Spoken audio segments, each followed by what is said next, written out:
Hello people, I'm Bharat Acharya. Welcome to a new video. So in today's video, we're going to learn extreme cases of floating point numbers. Students who have seen floating point numbers, they keep asking this question: how do you represent 0? Because 0 does not even follow the rules of normalization. If you remember what is normalization, a normalized number is 1 point something.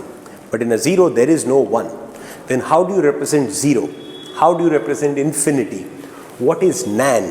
What is a denormal number? What is overflow exception? What is underflow exception? All of these things will be covered in today's lecture. Who is this important to?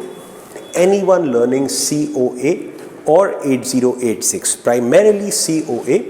If you are targeting entrance exams, GATE or any government entrance exams where there are multiple choice questions, objective kind of questions, this is a hot favorite. In fact, the questions that are going to come from here are the ones which only the cream of the students can answer, because these are extreme cases. Everybody learns floating point numbers. Everyone knows the format of a floating point number is -1 raised to s into 1.m into 2 raised to e, that is sine, exponent, mantissa.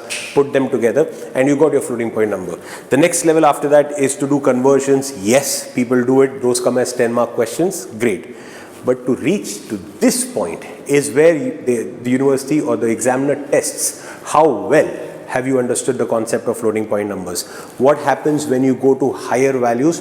What happens when you start approaching 0? Both cases cause errors, overflow and underflow respectively. So we'll be dealing with these. I'll be putting this video in both courses, COA course as well as 8086 course. Why? Because 8086 works with a math coprocessor 8087. If you have 8087 or if you have floating point operations in your syllabus, this is a topic they would love to ask, especially in this new normal. What has happened now? Most universities have shifted from long question answers to multiple choice questions, which is such a smart way to test the understanding of a student. People can mug up long answers and write, but these sharp multiple choice questions can only be answered if you well understood the topic. So this video will be there in both COA course as well as the 8086 course. Both courses are there on my website, www.bharatacharyaeducation.com.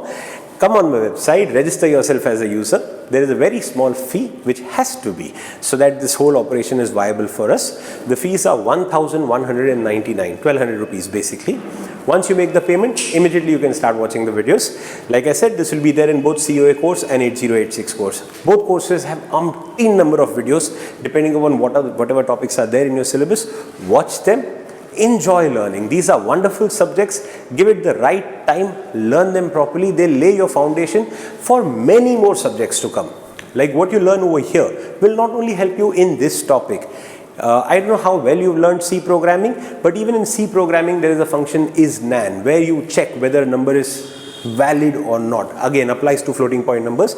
So these concepts that you learn in these subjects help you understand many more subjects later. Hope to see you there. Wish you all the best. Do well.